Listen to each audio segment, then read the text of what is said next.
So I used to swim a lot when I was a kid, and I used to think that when my fingers shriveled up from being in the water too long, that I was dissolving. But I wasn't dissolving. So I started to look at why things do dissolve, why exactly it was that I didn't dissolve.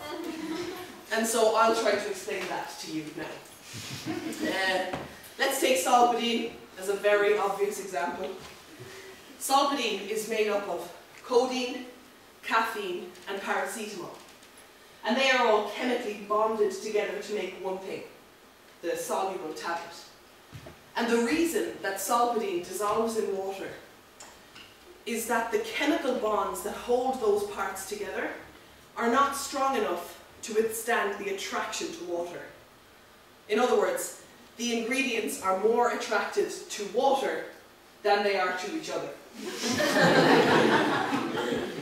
So if you want something not to dissolve, you have to make sure that the internal bonds that hold it together are strong enough to withstand the presence of water.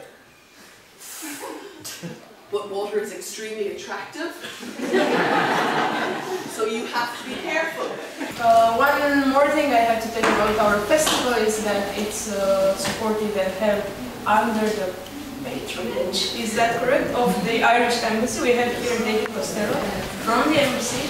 And the reason I mention that is that it's not coincidental, this meeting between us, because we found that they do a very similar and very important work, which is very similar with our work with the Write About You Festival, which is very new, and we were very happy about this partnership and their support. So thank you for that.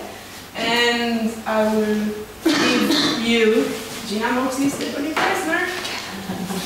Ask them anything you want to know about their work. Somebody has to start.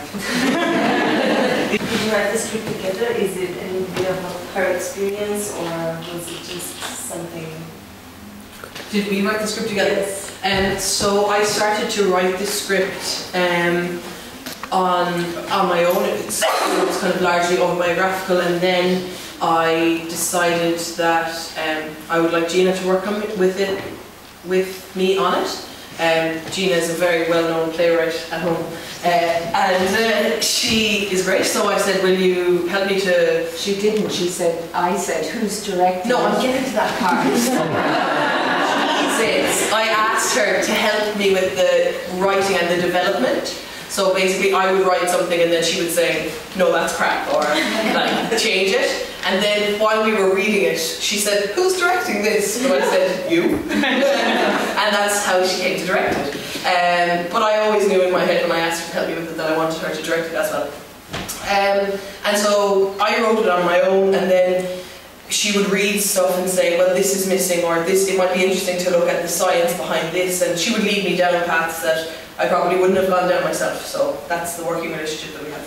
And there was quite a lot written when I became involved, and the essence of it didn't change. We added quite a few bits and subtracted Shakespeare and stuff. But the shape of it changed quite a bit. I think we were looking for a kind of a unifying conceit, really, and we found it in the dissolving of the Solpadeine, that relationships dissolve and so on. So we worked for, was it just 2 weeks?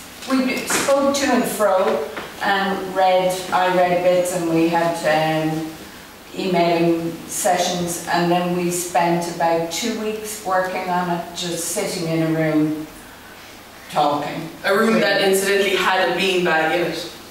And so it's a very comfortable beanbag. It's different to this one. And I would sit there because I like to sit, and Gina would say, get up or something. And so that also influenced, those 2 weeks in that room with that beanbag influenced the shape of the play further on. And then I can't really remember how or why I came up with the notion for the punch bag, but it was before there was any reference to boxing. Yeah, no reference to boxing until after we decided we'd have a punch bag, and then we had to make it. And it just is a fact that it's recommended for depression. But I think I wanted like the set to be very clean and simple, and that the bags, like they're of the one family, they're bags, and one is hard and one is soft, and I think that, you know, metaphorically, whatever, helps whatever's going on in the story. I think, you know, they're the two sides of the character.